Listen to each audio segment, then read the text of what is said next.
Now we're on to part 2 in our hip pain with running series, and this one is going to be on hip labral tears or hip impingement. Keep in mind, hip labral tears happen in many different grades. Now, the things I'm going to go over today is actually I'm going over 16 different methods that we use to treat, assess, and rehab hip impingement and labral tears in our office at Performance Place. Now keep in mind, one of the most important things with labral tears is the fact that it's misdiagnosed for so long on so many people. So I'm going to start with assessment in this video today. And assessment is the first step on doing things the right and getting your rehab onto the right path. So we're going over assessment, treatments, and rehab, 16 different ways we do it in the office here. Now the first thing we're doing for assessment is we're doing SCOUR'S test. And SCOUR'S test is basically passive hip flexion with internal rotation. And if you think I'm blowing through this too fast, don't worry. I will go over each point in its own individual section. I'm just breezing it over right now. Next, we're going over circumduction test, and we're going to be listening for a click and a pop and some type of confirmation that we're working actually with a labrum or the hip impingement. Next, we're going through the squats test. A simple squats test will show pain with the thighs going past parallel to the ground, and oftentimes this is a common symptom when found with hip impingement or labral tears. Next, we're doing what I call the toilet test, and we won't go into this too much, but for the most part it'll hurt to sit on the potty, and this goes along the same lines of going the thighs past parallel. So in order to do this, we can use a low box and sit for a minute as well.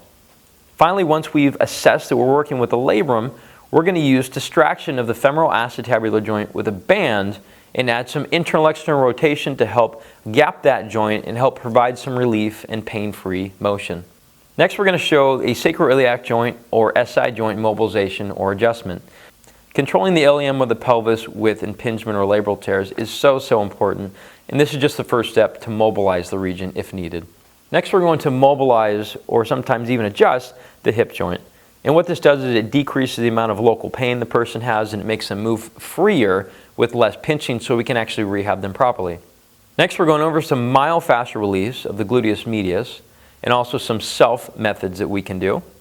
After that, we're going over the myofascial release of the other hip rotators, the external rotators specifically, and we'll also go over some self ones as well. Next, we have myofascial release of the rectus femoris origin as it attaches to the pelvis.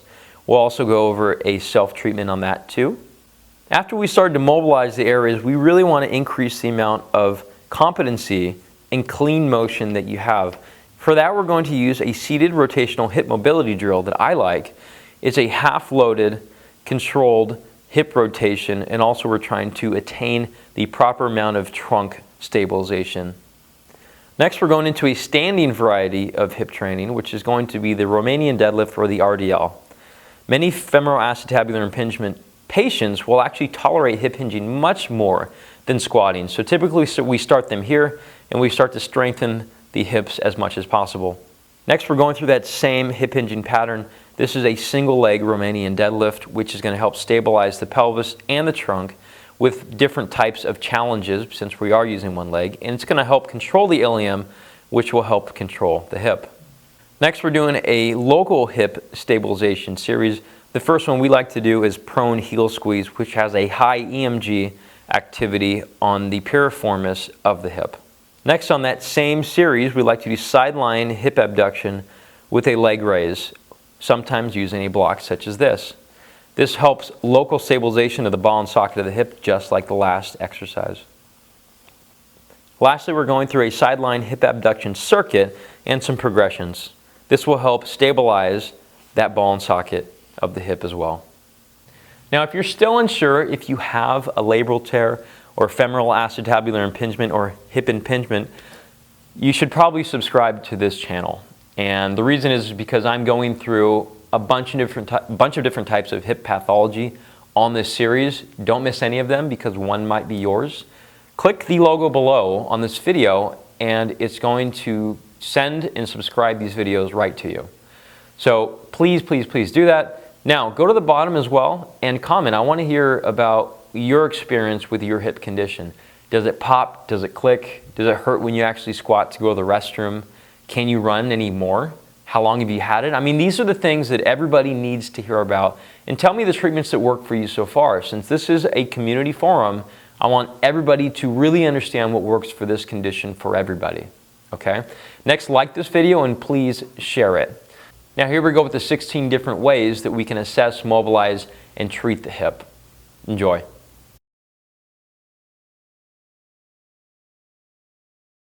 So first we're going over the SCOUR'S test, or passive hip flexion and internal rotation. So I'm going to bend her knee up and her hip up and go into a swooping pattern across her body. Okay? Drive it up as far as you can. Bring it across the body. And if you look at the left, you're going to see that this is the mechanics we're looking at, possibly that scraping effect. It shouldn't be scraping, but if it is, then we have a positive for a hip impingement or a labral tear. So again, swooping across and then keeping her foot towards me, which is going to create relative internal rotation. So again, this is called SCOUR'S test. It's a passive test, meaning that if it's positive, it means the hip flexor is not really involved because that's an active tissue. This is a passive tissue we're testing, one that doesn't contract, which is why it's extremely important to know the difference between the two. Next is the circumduction test, which is basically the opposite of the SCOUR'S test. Notice the movement. We're looking for clicking, popping, catching, pain that she possibly could have. It's important to know what we're testing here. We're testing the passive components. Oops, table moved. We're testing the passive components. So we're looking to see if there's any issues with the ligaments, the cartilage, the joint. If this is positive, then we're looking at those and we need to correct them. The squatting test is a real simple one. We've used it with other types of assessments, and it's important because we're looking at how they move. It's actually important to look at how they move when they walk in the door or in normal life. So she's squatting down, and we're looking from this angle to see if she bends forward excessively from the trunk. Is she extending the low back like a sway back, which it looks like she kind of is? And are her knees jutting forward too much? Does she have pain in certain positions of the squat? And a lot of times people with hip impingement or labral tears will right around here. So sometimes when we design rehab, if we know which movements are painful, we just stay away from them, which you'll see later in this video. We're going to go into a hip hinging correction more so than a squatting one first, because a lot of labral tears will tolerate that first. They'll tolerate a hip hinging pattern, which is keeping the hips higher. Now looking from the angle in front, we're going to see, is she diving the knee inward? Is she shying away from the side of the injury, or is she shying into it? That's a possibility as well. Maybe she's loading it too much. So we're going to check to see if the knees cave in or her feet turn into pancakes. There's a lot of things that we could find, and they'll all have minorly different corrections or cues when we're going through rehab. Now this is what I call a toilet test, because she's sitting on a box and it's low as a toilet. And a lot of times people will wake up in the morning, they'll go to the bathroom, and they notice, my hip hurts. And it's because they're in the position where the hips are lower than the knees. Next, we have axial distraction of the hip joint or the ball and socket. Just note how she's putting the band on. By the way, there'll be a link to the band in the description. So she's going to hook her foot all the way in there and then pull some nice tension against that band and then starfish herself out, I like to say. So she's just providing resistance against the ground so she doesn't pull back. So now we're gapping that joint, and she's letting the foot go out and then driving it in. And this is basically providing that gap of the joint while we get full internal-external rotation.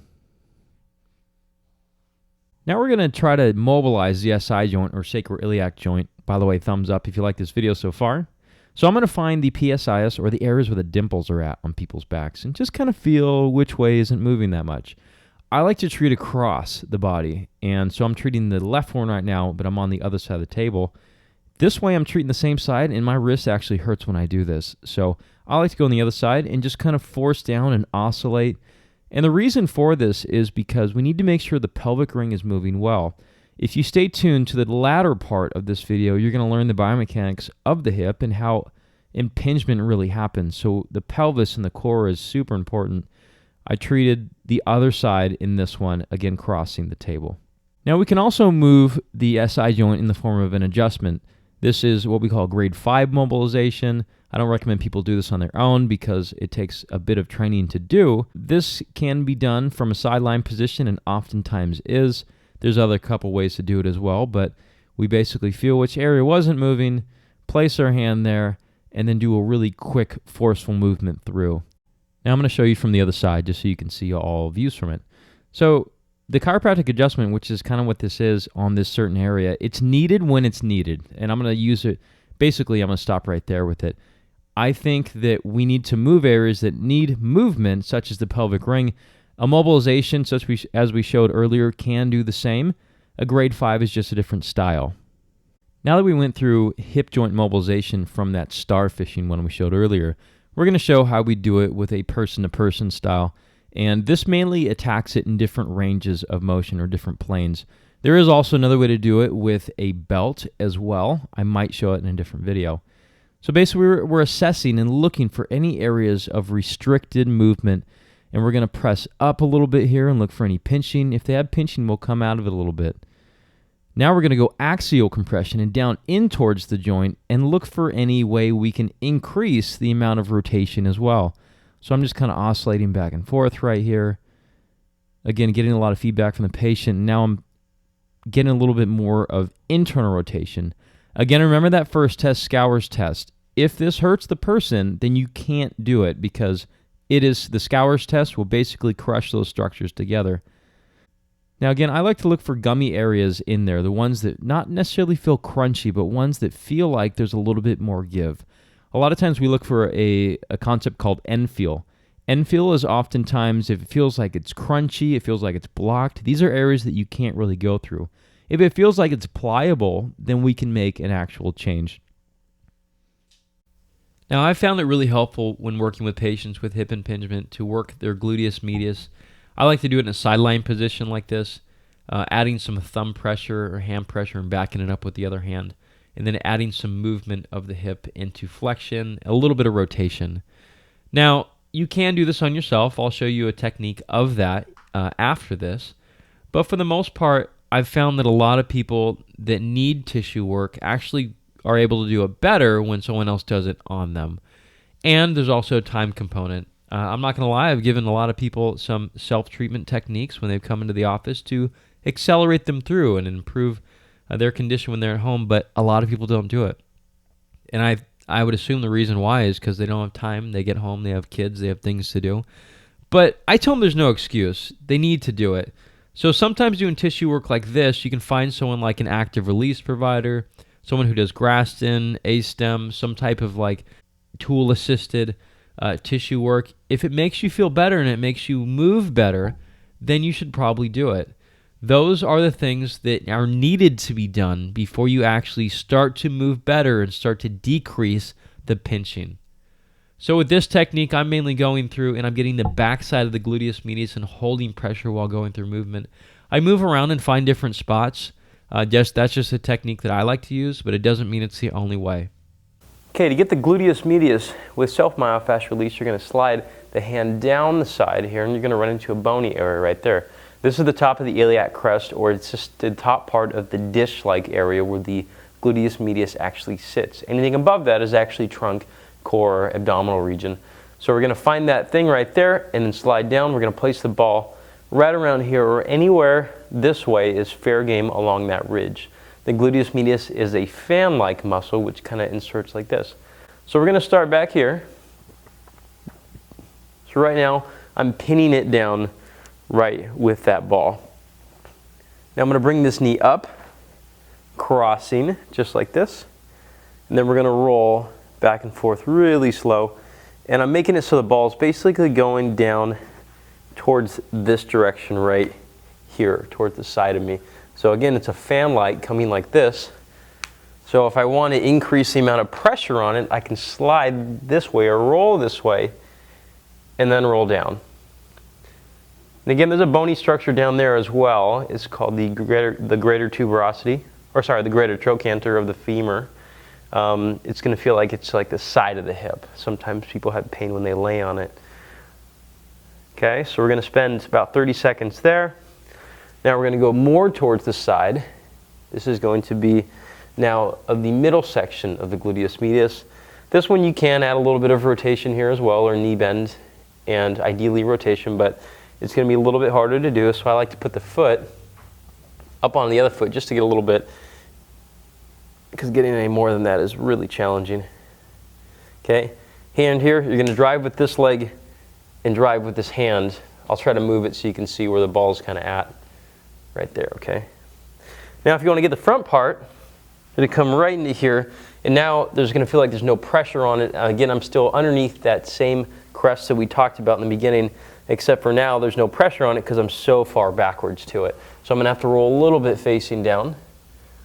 Okay, I'll put my hand here just so you can see, but it's the same type of using this leg to drive, using this hand to push you. And make sure one thing, which I don't really like, is when people sag. Okay, the whole idea of trunk stabilization throughout these hip injuries and knee injuries is that you want to make sure that you can stabilize the torso. So think of this as almost doing a little bit of core when you're doing it. If you can't do it with perfect form, then take a little break and just come back to it. Now, doing myofascial release of the other external rotators of the hip are really important, and they're all on the backside. We're looking at the gemelli as well as the piriformis, the obturator. There's other ways to do this as well. This is just one of the easy ways that I've found. I'm basically finding where the resistance is while I'm moving the leg into rotation, and I'm just kind of holding those positions. These muscles are important because they will control the amount of internal rotation which happens and crushes down on that femoral acetabular joint.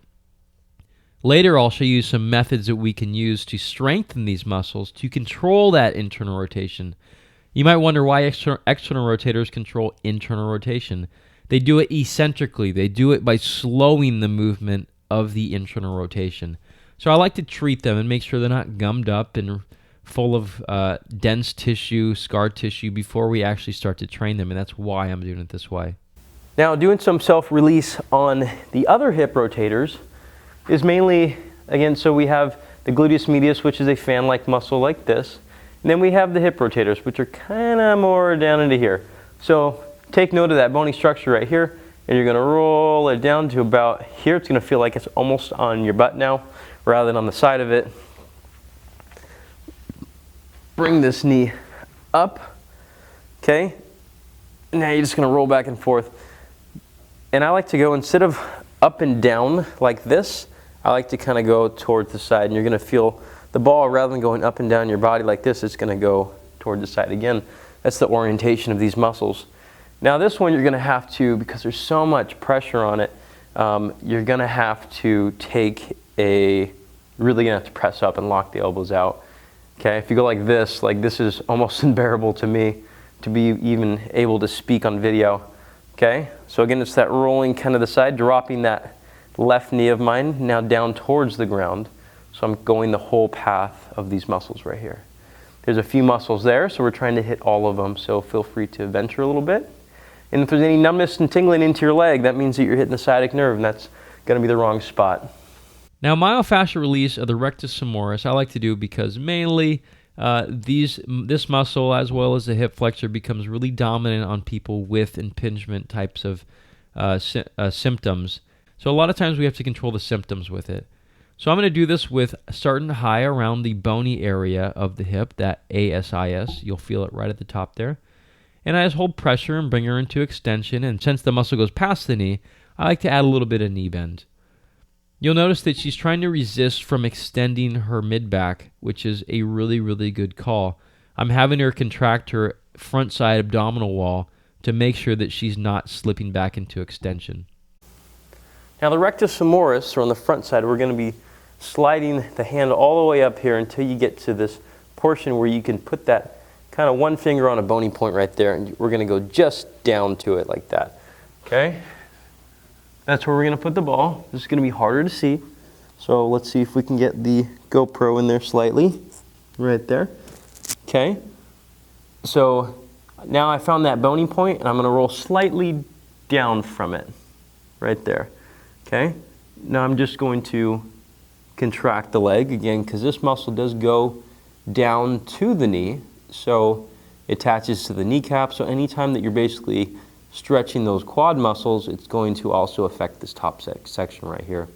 You can work this all the way down into the body of the muscle as well. So just kind of going a little bit lower. Okay, and you can do the same thing. Again, ideally you want to not extend too much, but I'm trying to work the cameras. Try to stay relatively straight, contract your abdominal wall when you're doing this, and be really nice to your back. There's no point in messing it up when you're just trying to do some self-release. Now rotation, the seated rotation mobility exercise is one that I came up with that I like to have people straddle the bench, keep the knees really wide, and we're looking for them to control their rotation. Think about the side you're turning towards, that pant leg is pulling your hip that direction.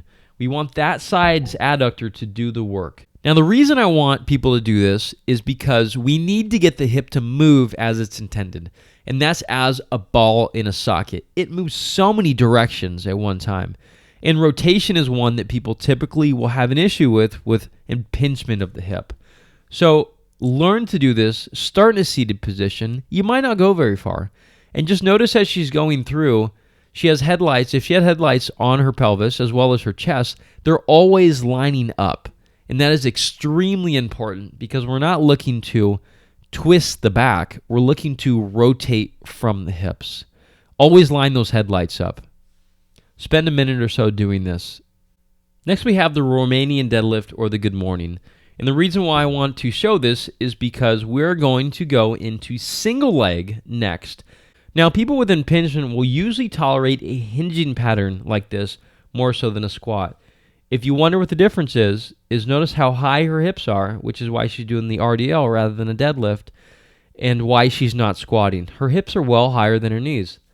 Her torso is remaining the same throughout the entire thing. It's not moving, there's no background, and she's moving at the hips. Now onto the single leg Romanian deadlift, and I usually have people start by driving the heel out, but she didn't do it there, so let's correct her. Yep, drive the heel. Good. Drive the heel. Keep the leg straight. Now notice that the leg is straight and the back is straight too, all throughout. She's like a 2x4, which is basically pivoting on the leg on the bottom. She's keeping the knee slightly bent on the bottom side leg, which is how we do the RDLs or good morning. And she's not using weight right now, which is completely okay. Can she use the arm out as in a bird dog exercise? Yes, she can. But for this instance, we really want to make sure that the hips are the only thing moving. She's keeping the trunk straight and driving that heel. A common thing is people will open their hips, pointing them towards the camera here. Ideally, you want to keep the belly button and the chest pointed towards the ground the whole time. Now, the next few exercises, we're going into local stabilization of the hip. Now, we're going to be working on the prone heel squeeze, which she drives her heels together and lifts her thighs up off the ground. The upper body really doesn't do too much in this. Hold for 5 seconds, drive those heels together. Notice her knees or thighs are a little bit flared like a frog, which is how we kind of want it. Raising the thighs, holding for 5, and then taking a break. I usually suggest people do this for about a minute or so. Hold for 5, and then down. This is usually part of a circuit that I put together that you're going to see the next 2 exercises also complete. Local stabilization of the hip is really important with hip impingement because we're working on the muscles that work as the quote-unquote rotator cuff of the hip. The piriformis, the pectineus, some of the other rotators as well are really important with that. This one was found on a study to be really high on EMG activity with the piriformis, so I included it. This next exercise, called the single leg bridge, we actually combined with another one called a leg raise. So she's raising the leg, driving the hips, and then going to be lowering the hips down. Oops, she went with the leg first. Let's correct that, and we'll go leg up, hip drive, pause for a few, drop the hip. Oh, there goes that leg again. So drop the hip, there you go, and all the way down. So ideally, the trunk should be really rigid with this as well, just with our breathing bracing exercises. If you haven't seen that, you should look up the Levitt exercise that I have on YouTube. Now, I usually recommend doing about a minute per side. Will this tire out on the side with the impingement? Yes, probably. Do as much as you possibly can. There shouldn't be any pinching with it. Now, the reason why I included these two together is because the single leg bridge was really high in EMG activity of the piriformis muscle as well as the pectineus. The single leg raise was really high in the EMG study on solely the pectineus. Now, sideline hip abduction is part of the series I like because, again, it was really high on the EMG activity for stabilizing that hip that we're working on. This is going to be the upside hip is the therapeutic one. So she's raising, holding, pausing, lowering really slow, but not really even touching the other arch. If we want to make this harder, we can come out front, come up, come back, come down. So this is going to be almost like squares that we're making. Believe it or not, this one's pretty hard, so it's going to be a burning on the upside part of the hip. How high should you bring the leg? Well, it really depends on at what point do you start to arc that lumbar spine. You want to make sure the lumbar spine or the low back is really stable throughout this entire activity. And again, this is called local stabilization. We worked on movements earlier.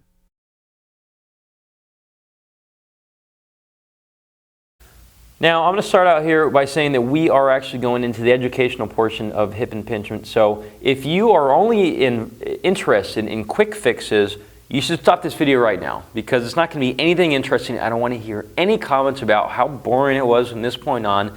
This is education, and this is how you're actually going to offset the possibility of hip impingement while running coming back. It's not going to be all these quick fixes that I showed you earlier. By the way, I showed you them because they're part of a training program that we are training to prevent degrade in form, which I'm going over the cascade right now because if you understand this, you'll understand the reason why, and you'll adhere to a program better.